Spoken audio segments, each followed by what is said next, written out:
इसीलिए प्रोफेसर तेजावत की तरफ आना चाहता हूं और फिर फजील साहब पास चलूंगा ताकि थोड़ा काउंटर भी हो जाएगा अगर इधर उधर कुछ हुआ तो। फजील साहब एज ए पॉलिटिकल एनालिस्ट, मैं तेजावत साहब जैसा कि कैप्टन साहब ने कहा और बहुत सही बात कही कि जिम्मेदारी अमेरिका की है और इजराइल को वो रोके। लेकिन सवाल ये है कि जिस तरह से जो बाइडेन ने वॉर को बढ़ा दिया यूक्रेन और रूस के दरमियान, जो अपनी मिसाइल की इजाजत दे दी कि आप इस्तेमाल कीजिए, आज यूक्रेन ने किया और उधर पुतिन, जाहिर सी बात है कि मरता क्या ना करता, हर आदमी फिर बचाएगा खुद को। अब वो कह रहे हैं कि साहब हम तो न्यूक्लियर की तरफ बढ़ रहे हैं, वो पूरा जो है इजाजत दे दी।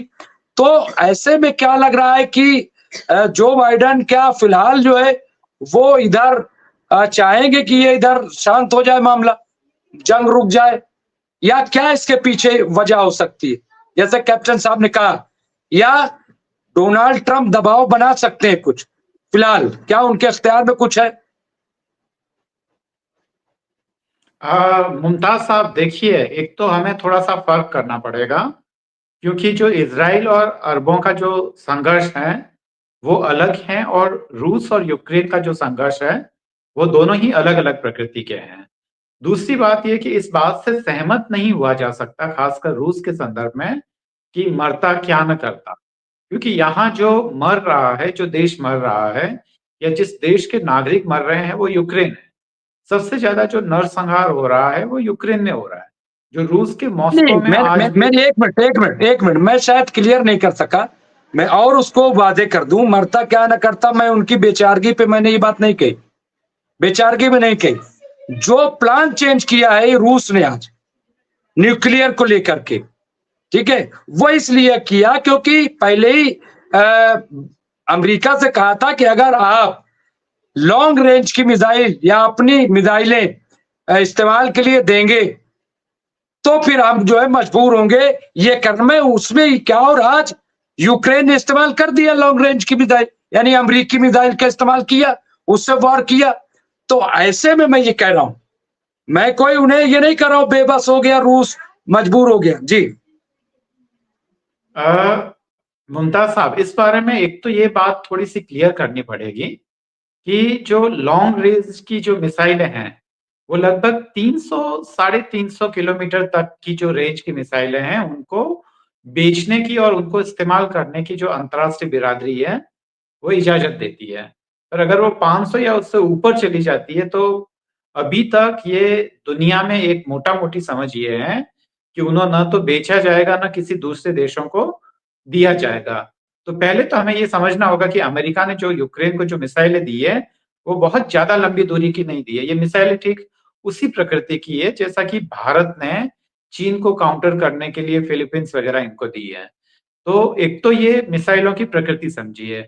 दूसरी बात है कि इसको काउंटर करने के लिए जो रूस ने किया है वो उसने न्यूक्लियर पॉलिसी में परिवर्तन लाया, और उसने ये कहा है कि अगर इन मिसाइलों का हमारे खिलाफ अगर इस्तेमाल होता है तो जो देश इसको दे रहा है और उस देश का जिस ग्रुप से संबंध है, हम उस पूरे ग्रुप को मानेंगे कि उसने हम पे हमला किया। जैसा कि नेटो में एक आम तौर पे ये सहमति है कि अगर नेटो के किसी भी देश पर अगर हमला होगा तो यह माना जाएगा कि यह सारे ही देशों पे हमला है। तो वैसे ही रूस ने यह साफ कर दिया है कि अगर किसी अमेरिका की मिसाइल जो कि नेटो का सदस्य है तो यह माना जाएगा कि दरअसल नेटो ने हम पे हमला किया है। तो एक तरीके से ये काउंटर तो है ही मुमताज साहब, और ये पॉलिसी चेंज में अमेरिका का एक वो कड़ा जवाब है। पर ये इतना कड़ा जवाब नहीं है कि जब पहले कोल्ड वॉर की ड्यूरेशन में रशिया ने अपनी मिसाइलें वहां क्यूबा में फिक्स कर ली थी, जहां से अमेरिका केवल कुछ ही दूरी पे था, तो अमेरिका के लिए एक बहुत बड़ा डर और धमकी थी जिसको अमेरिका ने रूस के साथ समझदारी से निपटा दिया था। पर अभी रूस की स्थिति यह है कि वह फंसा हुआ है, उलझा हुआ है, और अमेरिका से वह उतना जबरदस्त पंगा ले नहीं पा रहा है, या उसके पास अपनी डिप्लोमेसी को आगे करने का वक्त नहीं है। इसका असली काउंटर तब हो सकता है मुमताज साहब, जब ऐसा नहीं है कि अमेरिका जो वो वाला रीजन है, उस रीजन में सारे उसके हितैषी हैं, जैसे कि चीन के पड़ोसी चीन के फेवर में नहीं है, भारत के पड़ोसी बहुत सारे भारत की नीतियों से सहमत नहीं है। वैसे ही दरअसल अमेरिका वाले रीजन में खासकर लैटिन अमेरिकन देश ऐसे बहुत सारे हैं जो कि अमेरिका की नीतियों से खुश नहीं है। ब्राजील, अर्जेंटीना वगैरह तमाम ऐसे देश हैं जो कि अभी सोच रहे हैं कि अमेरिका के साथ उनका कैसा रिश्ता होना चाहिए। चाहे वो हुगो चावेज हो या बहुत सारे लोग हैं जो कि यहाँ आए थे और भारत में भी आ चुके हैं और उन्होंने अमेरिका के बारे में भी कोई अपनी बहुत अच्छी राय नहीं दी है। तो रूस की डिप्लोमेसी की अच्छी कहना चाहिए सफलता तभी होगी जब वो लैटिन अमेरिका तक पहुंच जाए या कोल्ड वॉर के ड्यूरेशन में क्यूबा में पहुंच गया था। तो वैसा पर ठीक वैसी सिचुएशन रूस अभी क्रिएट नहीं कर पाया, ना उसके लिए संभव लग रहा है। पर अमेरिका ने रूस के लिए एक जरूर चैलेंज खड़ा कर दिया है जो एक तरीके से अमेरिकन डिप्लोमेसी की कहीं ना कहीं जीत होते हुए नजर आ रही है। पर दरअसल इन सब चीजों से आगे जो मुमताज साहब जो चीजें जो इतिहास में लिखी जाएगी वो इस रूप में याद नहीं करेगा कि कौन सी डिप्लोमेसी जीती थी और कहाँ के डिप्लोमेट्स ठीक रहे या कहाँ की फॉरेन पॉलिसी ने किसको हरा दिया। अगर मानवीयता के धरातल पर देखेंगे तो इतना बड़ा जो जन संहार हुआ है और इसमें सारे जो बड़े लोगों का जो खासकर इन लोगों का जो हाथ रहा है वह उसका मूल्यांकन होगा और उसको देखा जाएगा कि कितने बड़े मात्रा में लोगों को मारने के लिए जिम्मेदार कौन थे। एक और दूसरी चीज जो मुमताज साहब हमें ध्यान देनी होगी कि रूस दरअसल उस तरीके का साम्यवादी रूस नहीं है जैसा कि पहले हुआ करता था। ये खासकर स्टालिन के आने तक की बात है। स्टालिन के बाद में या क्रुश्चेव के आने के बाद में रूस लगातार बदला है। वहां के जो समाजवाद की जो प्रकृति है वह भी बदली है। वो लेनिन वाला रूस तो बिल्कुल ही नहीं था जो कि लोगों के लिए लड़ा था। और हम देखते हैं कि रूस ने खाली 2-3 डिकेड्स में जितनी प्रोग्रेस की थी वह पुरानी वाली रीजन में की थी। उसके बाद तो रूस का लगातार पतन ही होता रहा है। हम इस पे भी बात करेंगे किसी मौके पर कि ये ऐसा क्यों हुआ है। पर अगर हम मुद्दे पर लौटे तो बात यह है कि रूस अभी वो कोई समाजवादी या कम्युनिस्ट रूस नहीं है। वहां पे बहुत सारे नए पूंजीपति पनपे हैं, बहुत सारे नए तरह के लोग आए हैं, उनके अपने इंटरेस्ट हैं और वो वहां की सत्ता के ऊंचे पायदानों पे कब्जा करते हैं। ये वे लोग हैं जो पिछले 5-6 डिकेड से सत्ता के ऊंचे शिखरों पे थे, छुपे हुए थे और अब खुलकर आ गए हैं क्योंकि रूस अब कोई कम्युनिस्ट कंट्री तो है नहीं। तो ऐसी स्थिति में यह अमेरिका या रूस की जो लड़ाई हो रही है वह दरअसल उन पूंजीपतियों के आपस की लड़ाई है जो फायदा और नुकसान ढूंढ रहे हैं।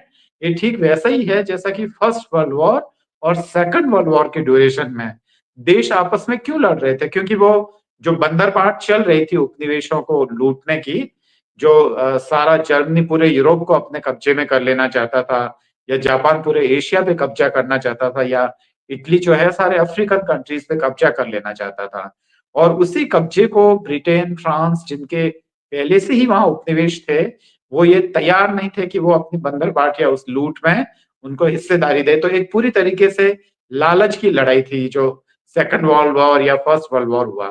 तो ये भी जो रूस अमेरिका की ये जो खींचातानी है ये भी एक तरीके से लालच की लड़ाई है और उसमें जो पिस रहा है वो निरीह यूक्रेन की जनता है जिसमें अपने एक आइडेंटिटी क्राइसिस को लेकर या जो जो यूएसएसआर या सोवियत संघ था उस दौरान उनकी जो आइडेंटिटी को खत्म किया जा रहा था, उनके एग्जिस्टेंस को नहीं माना जा रहा था। और खासकर जो रूस जो अभी का रूस है वहां के लोगों का डोमिनेशन था। रूस में मॉस्को की जो हालत थी वही आप ताशकंद की हालत नहीं देख सकते थे या वही कीव की हालत नहीं थी जो मॉस्को या सेंट पीटर्सबर्ग की जो हालत थी। तो वो है कि एक बहुत बड़ा अंतर था। रूस के अंदर ही बहुत सारे रूस थे, सोवियत संघ के अंदर ही बहुत सारे सोवियत संघ थे, अलग अलग देशों के टुकड़े थे और वहां लोगों को उनका हक पूरा नहीं मिल रहा था।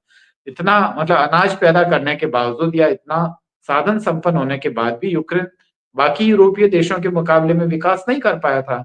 और इसीलिए जब रूस के टुकड़े हुए तो यूक्रेन भी उनसे अलग हुआ। उसने देखा कि वह अपनी उन्नति या प्रगति की राह अलग से ले लेगा।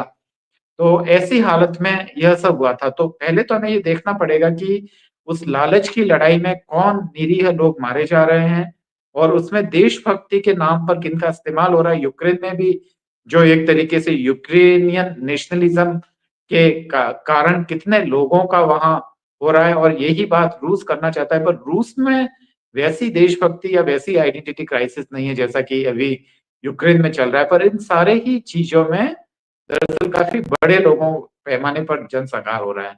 वहीं अरब इसराइल में यह मामला नहीं है। अरब या इसराइल का जहां तक मामला है, वहां पर इसराइल है वो वहां के जो किसी के घर में घुसकर वहीं के लोगों को घर से बाहर निकाल रहा है।